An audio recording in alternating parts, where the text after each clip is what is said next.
Hi, it's Arjun. So this week I'd like to dive into some of the big questions for 2023 that I posed in my New Year's Day post.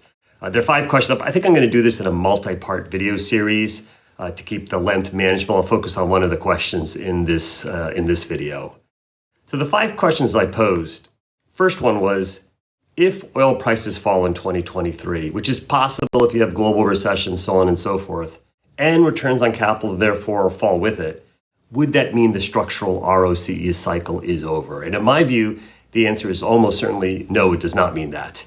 And I'm going to spend the video going into this specific question this week. Second question I posed was this question of, if you're in an environment, and I think we will be, where returns on capital, dividends are preferred over growth, does it make more sense for E&Ps to be diversified actually, versus what has been the kind of preferred pure play business model that we've seen over the previous period, where oftentimes investors preferred growth without focusing as much on dividends and returns. And I think there will be a shift. It doesn't mean one size fits all and this is the answer for every company. I'm not saying that. But I think this notion of how do you diversify, and maybe the related third question, how do you diversify and add duration to your ability to generate good returns? How do you do that without upsetting investors? There's no question investors generally do not like, they absolutely do not like diversifying transactions. On the other hand, I think when you look at companies in, let's just say actually even over the last century, who have been able to sustain advantaged returns through the ups and downs, it has almost always been diversified companies. So this is very worthy of its own, probably report series and discussion and videos. But this is one of the big questions I want to pose for 2023. This fourth one I'll probably come back to next week, which is Tesla's had a major valuation correction. The bubble is deflating, not just in Tesla, but in a whole bunch of different companies. And as it relates to energy, the question is, when your bubble leader loses its huge valuation advantage, are you going to still have the same level of growth plans? In this case, for EV sales, not just for Tesla, but for the broader sector. And that has implications for how investors perceive the durability of, say, long-term oil demand. It has implications for terminal value for traditional energy companies. Again, I'll dive into this most likely next week. The final question is really coming back to this issue of ESG 2.0, what makes sense, what are all the things that don't make sense? And in that latter bucket, what is going on with the European financial companies is simply nothing I support. I find it to be pure insanity. HSBC now, previously Munich Re, saying they're going to get out of financing new oil and gas investments. It is absolutely absurd. On the other hand, they're doing what they're doing. It's worthy of a discussion. I'll come back to that as well, later this spring sometime. So let me focus this week on this first question of oil, volatility, and returns on capital. So I want to start with lessons that we learned from the last super cycle area, the super spike period, as I called it. It's the namesake for this publication, 2002 to 2014, an overall robust period for energy prices. And this is one of my favorite graphs. It is, I think you can see my cursor now. It is returns on capital on the y-axis versus oil prices. This is WTI oil on the x-axis. And I'll just kind of divide this into 3 distinct periods. The first was the best period, 2002 to 2006. Up oil, up returns on capital. That's the dream. Now, in this era, this prior era, it was a smoother cycle. Yes, there was some choppiness if you lived through this on a daily, weekly, or monthly, quarterly basis.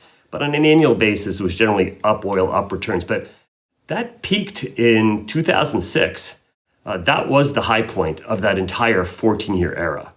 And, I've said this before. My biggest regret is this 2006 to 2008 period. I'll make sure you can still see the cursor. Yeah. Oil was up $35 a barrel, $35. And return on capital fell 5%. Now, this level of returns, mid to upper teens, is still kind of a good number. That's, I think, how I excused it.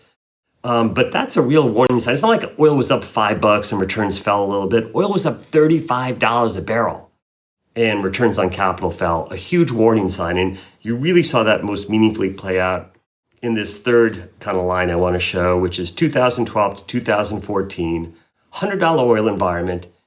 almost the same returns on capital as we had in 2002 at $25 oil. Think about that. Oil prices quadrupled. If we were in 2002 and we said we're going to $100 a barrel, and I told you returns on capital are going to be little changed. Even I'm a believer that returns do normalize. I wouldn't have thought they could have normalized to that degree. The cycle clearly had long since, it ended in 2006 from a profitability standpoint. In terms of peak S&P weightings, that was 2008 and 2010 or 11. We had kind of double tops. But from a profitability standpoint, it peaked in 06 and 012 and 014, still $100 oil, but disastrous, in my opinion, returns. There's a lot of lessons in there about trying to understand this relationship between returns and oil prices, and are you improving, worsening, in line?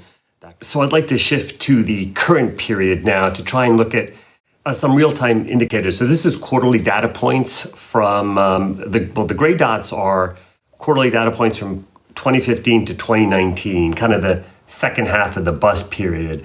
And you can see the green dots here are the more recent quarters, the better period, and what I think is the start of the new upcycle. What I think, a couple sort of interesting points here. Yes, oil is up. And yes, returns on capital are up. So that's at least, that's a good sign. They're not worsening like happened in 08 and 2012. Up oil prices, up returns, but they're actually above the regression line. There's been a structural improvement, at least here at the start of the cycle, that relative to the level of oil prices, returns on capital are doing better. Some people say there's been a bunch of write-offs. Yes, there have. I'll post it in a future graph. If you adjust for write-offs, the dots come down a little bit, but not materially so. And ultimately, what matters is if all this was write-offs, you would not be able to sustain this. You would regress back towards the old regression line, and it'll be something to watch. I use reported numbers. So something like first quarter 2022, there were some write-offs related to Russia. There will be noisiness on a short-term basis.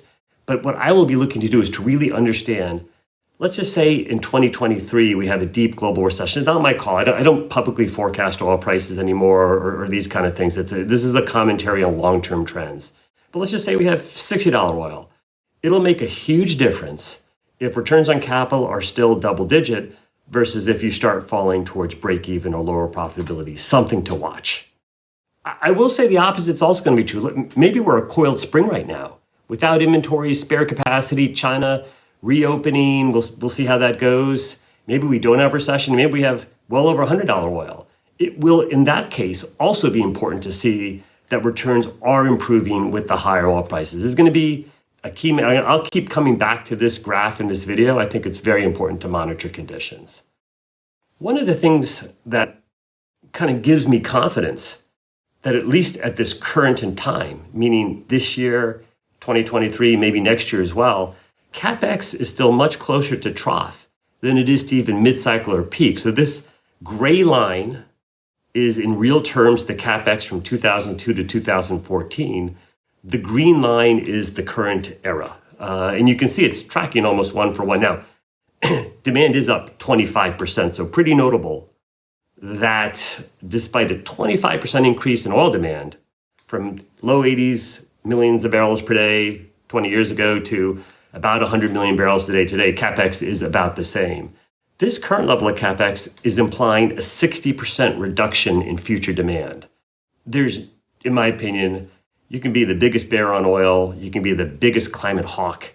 There's no chance for having a 60% decline in oil demand. Now, these things are cyclical, so you wouldn't expect CAPEX to be all the way back up here. But at the same time, it's not back up there. Now, there's some pushbacks that I've received on whether we really either need to or will get CAPEX back up to these levels. One of the pushbacks is unit costs are lower. That's always true. That tends to be pro-cyclical, so I don't put as much weight on that pushback. The other, I think, better pushback I've gotten has been that there's going to be a mix shift. We're not going to do deep water and Arctic and all these kind of things, and that if more of the future production comes from, say, Saudi, UAE, Kuwait, then perhaps future unit costs can actually be lower. I think we'll see that clearly would add geopolitical risk premium to a greater degree than it already is into oil prices. If this is, by the way, Western oil companies in a universe of 75 to 80, if they're not going to increase their CAPEX, then I feel a lot better that returns on capital are going to be staying above the regression line. So we'll come back to this CAPEX question in a future video, but I did want to just quickly highlight, the cycle does not peak at trough CAPEX. You need to go through the cycle. And even if there are reasons for why CAPEX won't rise as much this time, that probably bodes well for returns on capital. A lot of Super-Spiked has emphasized this point of you should expect a lot of volatility. We're not like we were in the Super-Spike era, where everybody was trying to grow supply and demand was booming because of China and EMs. You're almost in the exact opposite scenario, in the sense of you have no spare capacity, inventories, or cushion in the system. That's throughout energy commodities. You have no desire to grow supply. Traditional investors don't want it.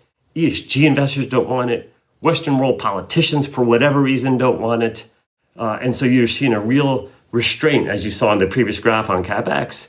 But in a world where you don't have cushion and you don't have a desired supply growth, you are going to have to force demand out of the system through demand destruction pricing, and that means volatility. The thing is, though, when you get to whatever demand destruction is, it's going to vary. I've said all this before, by commodity, depending on how robust the underlying economic conditions are. It could be a higher or lower price every time you go through this. But you get a correction in demand. You destroy demand.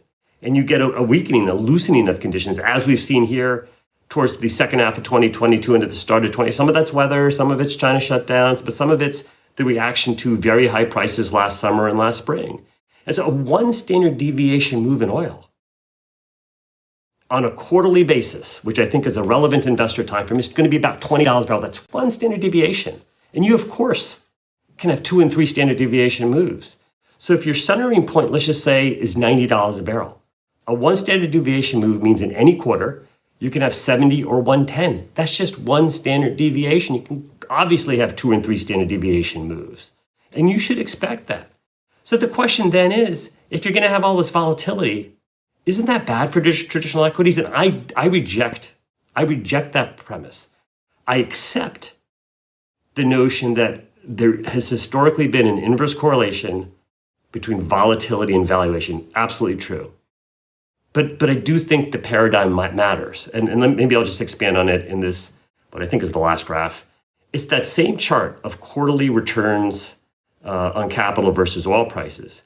If this line is shifted up, and if you take $90 as a centering point, you can take a different centering point. Use whatever you want. I'm just explaining a graph here. Let's say we have a 2 standard deviation move down and we have $50 oil.